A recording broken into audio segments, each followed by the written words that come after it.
오늘 말씀의 제목은 맥추절, 감사와 확신과 소망으로 라는 제목으로 함께 은혜를 나누고자 합니다.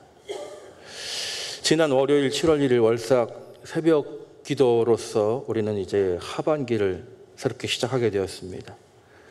이 한 해의 중간에 시작이라는 의미를 다시 소환해서 사용하는 것은 우리가 지난 전반기를 어떻게 살아왔든 간에 좀 더 잘해볼 수 있는 새로운 시작의 의미가 우리의 믿음과 삶을 좀 더 긍정적인 분위기로 이끌어 가리라 기대하기 때문인 것입니다. 이스라엘, 정확하게는 히브리 민족이 출애굽을 하고 3개월 만에 시내산에 이르렀을 때 하나님께서 그 백성들에게 십계명을 주시고 또 여러 가지 율법을 주셨습니다. 그 가운데 안식년과 또 안식일에 대한 법을 주신 후에 이어서 명하신 것이 3가지 절기에 관한 법입니다. 그 3가지는, 그 절기는 무교절과 맥추절과 그리고 수장절입니다. 출애굽기 3장 14절에 보면 너는 매년 3번 내게 절기를 지킬지니라 이 명령하신 것이죠. 절기는 하나님의 백성이 하나님께 지켜야 할 그런 의무입니다. 그런데 3번의 절기가 다 보면은 우리의 먹는 것과 관계가 있어요. 첫째 절기인 무교절은 애굽에서 급하게 나올 때에 이 무교병을 먹었던 것을 기념하는 그런 절기이고, 그 구원을 기념하는 무교절에 하나님 앞에 빈손으로 나오지 말라 명령하십니다. 그리고 둘째 절기가 바로 맥추절입니다. 이는 밭에 뿌린 것에 첫 열매를 거두미며, 3번째 절기는 수장절로 수고한 모든 것을 연말에 밭에서 거두어 저장함이니라고 말씀하십니다. 이렇게 3번의 절기를 주셨고, 모든 남자는 절기마다 주님 앞에 나와 예배하며 3번 하나님께 보일지니라 라고 말씀하셨습니다. 모든 남자들이 다 하나님 앞에 예루살렘으로 모인다면 그때 하나님께 예배하는 것은 예루살렘밖에 없는데 그 나라는 누가 지키고 땅은 누가 지키겠습니까? 그러나 다 오라고 하시면 무엇입니까? 그 절기에 너희가 감사로 나오면 그 모든 것을 하나님께서 지키시겠다는 약속이신 것이죠. 믿음이 없이는 하나님께 나아가서 예배를 드릴 수가 없는 것입니다.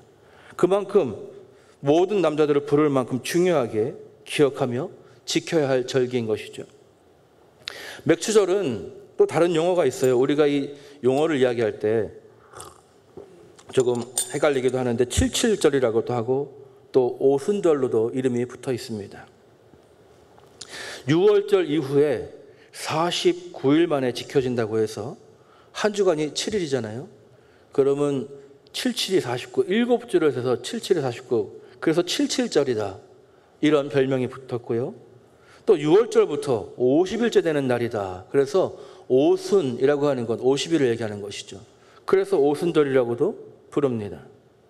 구약에서 유대인에게 오순절은요, 시내산에서 율법을 주신 것을 기념하고 축하하는 그런 절기가 되었습니다.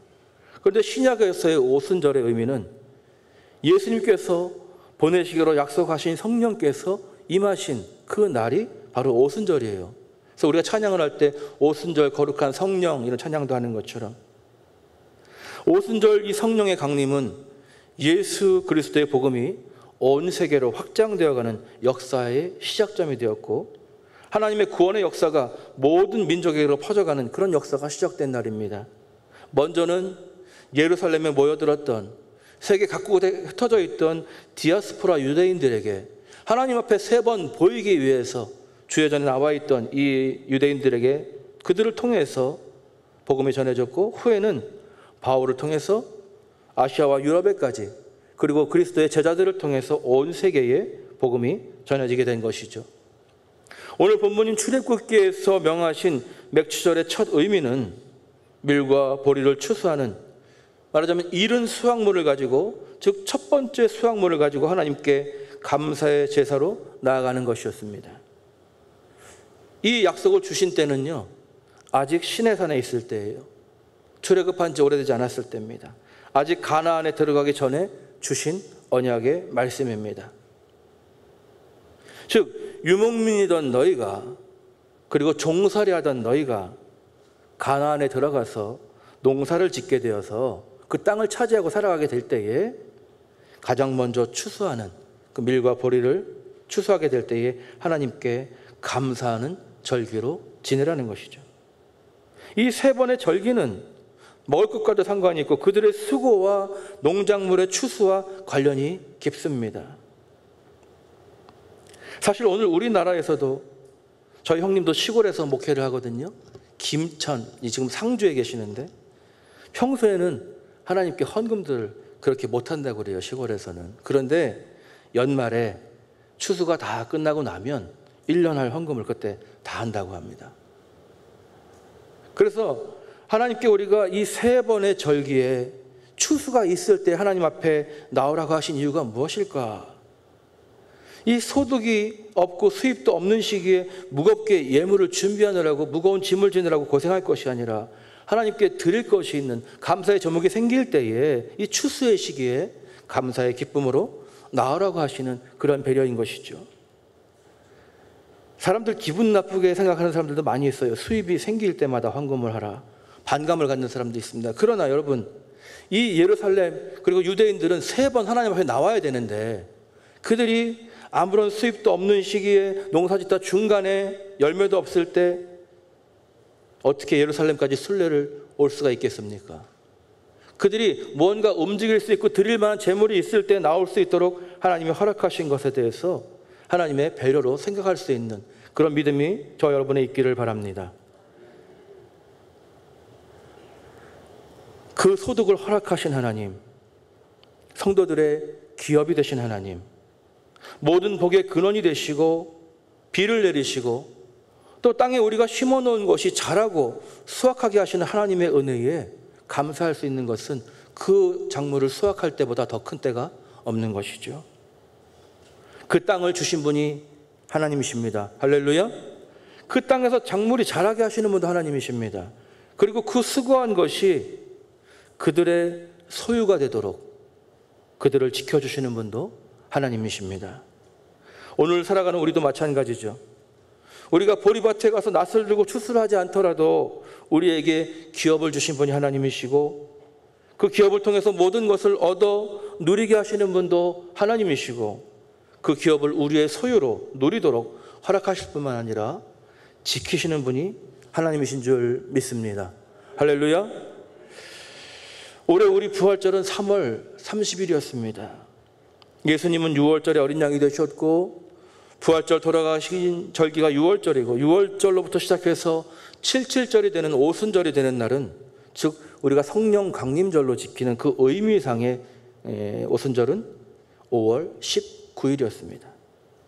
우리가 지키는 이 맥추절과 오순절과 77절이 같은 날이지만 날짜상으로 따져보면 달력으로는 일치가 되진 않아요. 그러나 우리가 사는 이 지역과 그들이 살던 중동과 기후가 다르고 날짜가 다르죠. 그러나 그 의미로서 처음 익은 곡식을 추수하면서 감사로 나아가는 이 초여름의 절기인 보리추수의 절기로서 7월의 첫 주가 맥추절로 우리에게도 손색이 없지요. 그 의미만큼은 우리가 동일하게 지킬 수 있는 것입니다. 또 맥추절에 또 한 가지 우리가 기억하고 감사해야 되는 것은 우리 삶의 첫 열매만이 아니라 예수 그리스도께서 부활하심으로 잠자는 자들 중에 부활의 첫 열매가 되셨다라고 하는 것, 이 구약시대 시내산에서 맥추절에 대한 명령을 받을 때는 거기까지는 바라볼 수가 없었어요. 그러나 맥추절은 교회 역사를 통해서 우리 삶의 열매와 소득을 주시는 하나님의 은혜에 대해서 그리고 생명과 구원의 첫 열매가 되신 예수 그리스도와 또 성령께서 강림하신 오순절에까지 확장된 개념을 가지고 결코 우리가 가벼이 여길 수 없는 감사와 헌신의 절기로 자리를 잡게 된 것입니다.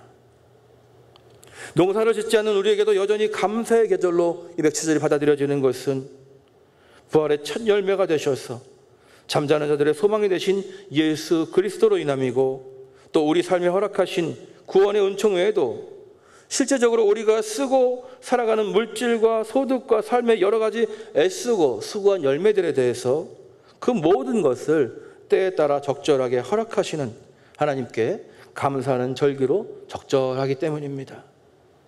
더 중요한 것은 주님께서 감사의 예물을 가지고 주님 앞에 보이라고 우리에게 명령하셨던 것이죠.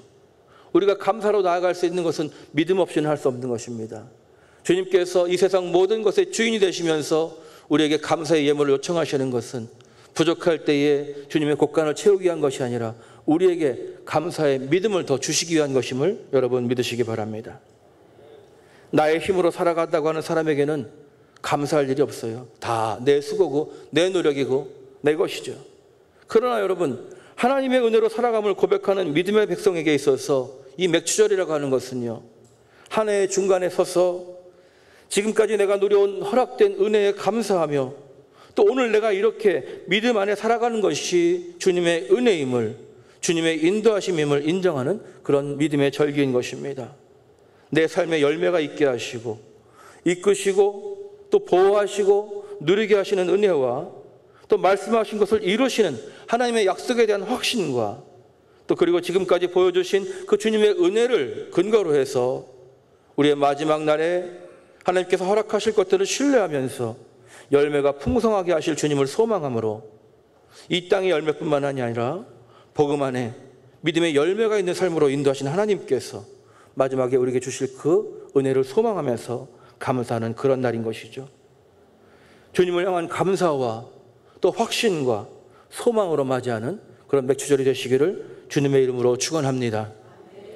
우리가 평안한 시대를 살아가면서 이 매년 다가오는 추수감사절도 아니고 중간에 끼어있는 이 맥추감사절이 연례 행사처럼 느껴지기도 하고 또 하나의 절기처럼 느껴지기도 하고 뭔가 일부러 감사의 제목을 만드는 것처럼 그렇게 이야기하는 유튜버들도 있어요. 네. 헌금에 대해서 아주 알레르기를 가지고 반응을 보이는 사람들이 있습니다. 그러나 그런 반응을 가진 사람들의 공통점은 뭐냐면 내가 하나님께 드릴 수 있는 그 믿음의 기쁨을 모르는 사람들이에요. 내 것을 드린다고 생각하는 사람들은 헌금에 대해서 절대 감사할 수가 없어요. 그러나 우리는 어떻습니까? 하나님께서 주신 것을 가지고 기쁨과 감사를 드리는 것이기 때문에 하나님이 주신 것에 대한 감사로 드리는 사람들은 헌금에 대해서 어려워하지 않습니다. 그것을 빼앗았다, 뺏긴다 생각하지 않아요. 내게 주신 것이 너무나 감사해서 감사로 드리고 더 드릴 수 있는 더 감사의 제목이 많아지기를 구하며 나가는 것이죠. 그것은 욕심이 아니라 하나님의 은혜 가운데 거하기를 소망하는 믿음인 것이죠. 여러분, 430년 동안 이집트의 노예였던 이스라엘 백성을 한번 기억해 보십시오. 그들이 자기의 소유라는 걸 가질 수가 없는 노예들이잖아요. 무교절을 지내면서 첫 번째 절기인 누룩 없는 떡을 먹으면서 빵을 구울 시간도 없었어요. 발효시킬 시간도 없었어요. 그렇게 출애굽을 하면서 그들이 광야에서 40년을 보냈는데 무엇을 심거나 거두어 먹을 만한 상황이 안 됐던 것이죠. 가라 하면 가야 되고 서라 하면 서야 되고 물도 바위를 쳐서 흘러나올 때 먹었던 것이고요. 그들이 그 세월을 보내고 가나안 땅에 들어가서 그 허락되신 그 약속의 땅에 들어가서 곡식을 심어서 첫 추수를 거두는 그 감격을요, 어찌 감사하지 않을 수가 있겠습니까? 오늘 맥추절을 주시는 그 의미가 그렇습니다. 그냥 매년 돌아오는 평범한 시간이 아니라 그 은혜를 기억하라는 거예요. 종되었던 너희들이 그 땅을 소유하게 되고 그 땅에서 처음으로 익은 곡식을 추수하게 된 것을 하나님께 기억하면서 감사라는 것입니다. 무엇인가를 열심히 일해서 거두어도 내 것이 아닌 노예의 삶이 아니라 내가 수고하고 애쓴 것의 소득을 오롯이 나의 소유가 되게 하시는 그 하나님의 은혜에 그것이 어찌 보리와 밀이라고 해서 감사하지 않을 수 있겠습니까? 오늘 우리는 다릅니까, 여러분? 죄에 매여 종노릇하면서 사망으로 달려가던 우리들, 잠자는 자 가운데 부활의 첫 열매가 되신 예수 그리스도의 보혈로 구원하셔서 하나님의 자녀 삼아주시고 천국 백성 되게 하시고 영원한 생명을 주셨는데, 그리고 성령께서 오셔서 이 오순절에 우리가 하나님의 자녀인 것을 인치시고 우리와 함께 하시며 주님의 능력을 힘입어 살아가게 하신 이 복음의 절기에, 그리고 한 해를 살아가면서 복음을 위해 살아가는 우리들에게 믿음의 은혜만이 아니라 이 세상에 쓸 필요를 채우시고 또 공급하시며 그 은혜를 깨닫도록 감사의 절기를 허락하셨는데 어찌 감사하지 않을 수가 있겠습니까? 지금 누리는 은혜도 감사하고 감사하온데 장차 우리가 하나님 나라에서 생명의 열매로 수확되어서 영원히 살아갈 소망을 얻은 자들로서 지금보다 더 큰 은혜와 영광의 날을 살아갈 것을 믿어지게 하시는 증거가 바로 오늘 우리의 삶에 허락하신 믿음과 은혜와 수많은 복들이 아니겠습니까? 우리의 수고로 귀한 열매를 얻은 것도 감사하나 더 감사한 것은 그렇게 수고할 수 있는 건강을 주신 것이고 주님께서 주신 은혜를 은혜로 알고 감사할 수 있는 믿음을 주신 것에 감사하는 성도님들 되시기를 주님의 이름으로 축원합니다. 할렐루야. 오늘 하반기 첫 주일을 우리가 맥주 감사 주일로 지키면서 올해 마지막 날 소무영신 예배 때까지 우리가 이 복음의 능력 안에서 한 주 한 주가 감사의 주일이 되게 하시고 또 은혜의 주일이 되게 하시고 더욱 풍성한 복음의 열매로 하나님의 영광을 위해서 살아가게 하실 주님께 감사와 확신과 소망으로 찬양하면서 영광을 돌리는 큰 감사의 절기, 또 감사하는 성도, 감사하는 교회가 되기를 주님의 이름으로 축원합니다. 아울러 우리에게 영원한 소망이 되신 부활하신 예수 그리스도의 몸에 연합하는 성찬 예식을 통해서 그 그리스도의 몸에 연합하는 자로서 그 그리스도의 사명에 합당한 믿음의 사람으로서 거룩한 그리스도의 지체로서 새롭게 세워지고 인도함을 받아서 작은 예수로 살아갈 능력을 얻는 복된 은혜의 시간이 되시기를 주님의 이름으로 간절히 축원합니다. 기도하겠습니다.